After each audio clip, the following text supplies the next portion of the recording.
আসসালামু আলাইকুম। কেমন আছেন সবাই? আশা করি ভালো আছেন। আজকে স্কুল পর্যায়ের জীববিজ্ঞান সাজেশনসের তৃতীয় ভিডিওটি অর্থাৎ শেষ ভিডিওটি নিয়ে আপনাদের সামনে উপস্থিত হয়েছি। এই ভিডিওতে আমি 7, 8, 9 এবং 10 অর্থাৎ 3টা টপিকস আলোচনা করব। আশা করি ভিডিওতে মনোযোগ দেবেন। প্রথম যে টপিকসটা সেটা হলো biodiversity and ecology. Topics number 8, biodiversity and ecology. এখান থেকে যে প্রশ্নগুলো ইম্পর্টেন্ট, জৈববৈচিত্র্যের সংজ্ঞা, জীব বৈচিত্র্যের সংজ্ঞা ভুল। আচ্ছা, এর প্রকারভেদ এবং সমূহ, এর প্রকারভেদ সমূহ লিখুন। জীববৈচিত্র্যের যে প্রকারভেদগুলো আছে সেই প্রকারভেদ অর্থাৎ টাইপসগুলো। তারপর আছে জীববৈচিত্র্য সংরক্ষণ বলতে কি বুঝো, এক্সিটু এবং ইনসিটু সংরক্ষণ পদ্ধতি বর্ণনা করো। তারপর আছে পত্রঝরা এবং ম্যানগ্রোভ বনের বৈশিষ্ট্য অর্থাৎ ডেসিডুয়াস ফরেস্ট এবং ম্যানগ্রোভ ফরেস্টের বৈশিষ্ট্য লেখন এবং এসব বনের 5টি উদ্ভিদের বৈজ্ঞানিক নাম লেখন। অর্থাৎ পত্রঝরা থেকে 5টা উদ্ভিদ এবং ম্যানগ্রোভ বন থেকে 5টা উদ্ভিদের বৈজ্ঞানিক নাম আপনারা লিখবেন। এবং এই প্রশ্নটা খুব ইম্পর্টেন্ট যে 5টা বা 3টা বা 4টা যেরকমই আসুক, আপনারা বৈজ্ঞানিক নামগুলো লিখে পড়বেন, বানান যেন না ভুল হয়।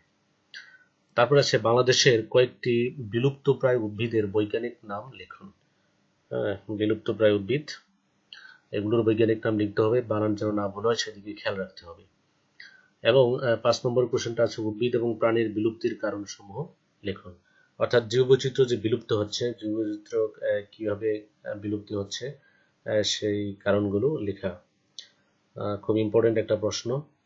তারপর আছে ইকোলজি থেকে, ইকোলজির মধ্যে আছে ইকোসিস্টেম কি এবং ইকোসিস্টেমের যে উপাদানসমূহ আছে সেই উপাদানসমূহ, জীব এবং অজীব উপাদানসমূহ বর্ণনা করতে বলা হবে। তারপর আছে একটি পুকুরের বাস্তুসংস্থান বর্ণনা করুন। একটা পুকুরের বাস্তুসংস্থান। তারপর আছে এই ছোট ছোট সংজ্ঞা হিসেবে আসতে পারে খাদ্যজাল কি, তারপরে খাদ্য শৃঙ্খল বা ফুড চেইন। হ্যাঁ, তারপর আছে ইকোলজিক্যাল পিরামিডের সংজ্ঞা লিখুন। অথবা এগুলো যদি সম্পর্কে বর্ণনা করতে বলে কিছু বর্ণনা করতে হবে যে খাদ্যজাল কি, খাদ্য শৃঙ্খল কি এবং ইকোলজিক্যাল পিরামিড কি। তারপরে যে টপিকসটা আছে সেটা হলো জেনেটিক্স অ্যান্ড ইভলিউশন। এখান থেকে যে প্রশ্নগুলো ইম্পর্টেন্ট সেটা হলো যে বংশগতিবিদ্যা কি অর্থাৎ জেনেটিক্স এর সংজ্ঞা এবং মেন্ডেলকে বংশগতিবিদ্যার জনক বলা হয় কেন, এরও ইম্পর্টেন্ট প্রশ্ন। আরেকটা আছে যে মেন্ডেলের প্রথম এবং দ্বিতীয় সূত্রটি চেকার বোর্ডের সাহায্যে ব্যাখ্যা করুন। হয়তো দ্বিতীয় সূত্রটি আসতে পারে অথবা প্রথম সূত্রটি, যে কোনো একটা আসবে। তো আপনাদের জন্য দ্বিতীয় সূত্রটি খুবই ইম্পর্টেন্ট 18তম শিক্ষক নিবন্ধনের জন্য, যে চেকার বোর্ডের সাহায্যে ব্যাখ্যা করুন। আরেকটা প্রশ্ন এখান থেকে হইতে পারে যে মেন্ডেলের সাফল্যের কারণসমূহ কি। তারপর আছে অসম্পূর্ণ প্রকটতা কি ব্যাখ্যা করুন। অসম্পূর্ণ প্রকটতা হলো মেন্ডেলের প্রথম সূত্রের একটা ব্যতিক্রম। অসম্পূর্ণ প্রকটতা ব্যতিক্রম থেকে প্রশ্ন হতে পারে। আবার দ্বিতীয় সূত্রের কিছু ব্যতিক্রম আছে, আপনারা 2টা ব্যতিক্রম দেখতে পারেন। এরকম। তারপর আছে জেনেটিক ডিসঅর্ডার বা বংশগত ব্যাধি কি। জেনেটিক ডিসঅর্ডার, কয়েকটা জেনেটিক ডিসঅর্ডার নাম লিখুন, যেমন হিমোফিলিয়া। তারপর আছে আরো কয়েকটা রোগ আছে জেনেটিক ডিসঅর্ডার বা বংশগত ব্যাধি। আপনারা ক্লাস 9-10 এর যে জীববিজ্ঞান বইটা আছে সেখানে আপনারা এই ডিসঅর্ডার গুলো পাবেন। তারপর আছে বিবর্তন বলতে কি বুঝো অর্থাৎ ইভলিউশন। বিবর্তন সম্পর্কে ডারউইনের মতবাদ বর্ণনা করুন। এই প্রশ্নটাও খুব ইম্পর্টেন্ট। তারপর আছে নব্য ডারউইনবাদ কি, ল্যামার্কবাদ এবং ডারউইনবাদের মধ্যে পার্থক্য লিখুন। খুব ইম্পর্টেন্ট একটা প্রশ্ন যে ল্যামার্কবাদ এবং ডারউইনবাদের মধ্যে পার্থক্য লিখুন। তারপর আছে ভূতাত্ত্বিক সময়পঞ্জি কি, অর্থাৎ জিওলজিক্যাল টাইম স্কেল বলতে কি বোঝায়। ভূতাত্ত্বিক সময় অনুসারে পৃথিবীর মহাযুগগুলোর নাম লিখুন। ভূতাত্ত্বিক সময় অনুসারে পৃথিবীকে বিভিন্ন মহাযুগে ভাগ করা হয়েছে। পৃথিবীর অতীত থেকে বর্তমান পর্যন্ত সময়টাকে সেই সময়ের যে মহাযুগগুলো আছে বিভিন্ন যুগে ভাগ করা হয়েছে, মহাযুগ এবং যুগে ভাগ করা হয়েছে, সেই মহাযুগগুলোর নাম লিখুন। এই প্রশ্নটাও খুব ইম্পর্টেন্ট। তারপরে শেষ যে টপিকসটা আছে সেটা হলো জীব প্রযুক্তি, tissue culture and genetic engineering. Biotechnology, tissue culture এবং জেনেটিক ইঞ্জিনিয়ারিং। এখান থেকে প্রায় 8টা প্রশ্ন আমি দিয়েছি যেগুলো খুব ইম্পর্টেন্ট। আপনারা একটু বুঝে বুঝে পড়তে হবে। যেমন জীব প্রযুক্তির সংজ্ঞা, অর্থাৎ বায়োটেকনোলজি বলতে কি বোঝায়, বিভিন্ন প্রকার জীব প্রযুক্তির বর্ণনা দাও। তারপর আছে মানব কল্যাণে জীব প্রযুক্তির গুরুত্ব। এই প্রশ্নটা খুবই ইম্পর্টেন্ট, এটা ভালোভাবে মুখস্থ করবেন উদাহরণ সহ। আপনারা পয়েন্ট আকারে লিখবেন। মানব কল্যাণে, কৃষিক্ষেত্রে, চিকিৎসা ক্ষেত্রে বিভিন্নভাবেই মানুষের কল্যাণে জৈব বৈচিত্র্যকে ব্যবহার করা হচ্ছে, সেই গুরুত্বগুলো। তারপর আছে টিস্যু কালচার কি, টিস্যু কালচার প্রযুক্তির ধাপসমূহ লিখুন। আপনারা এটা ইন্টারমিডিয়েটের জীববিজ্ঞান অর্থাৎ বোটানি বইটা থেকে খুব ভালোভাবে এখানে পাবেন টিস্যু কালচারের সংজ্ঞা এবং টিস্যু কালচারের প্রযুক্তির যে ধাপসমূহ আছে সেই ধাপসমূহ। তারপরে এখান থেকে আরো কিছু আসতে পারে যে কালচার মিডিয়াম কি, ক্যালাস কি, এগুলো আসতে পারে। এগুলোর সঙ্গেও আপনারা ওই বইটাতে পাবেন। তারপর আছে কৃষিক্ষেত্রে টিস্যু কালচার প্রযুক্তির গুরুত্ব লিখুন।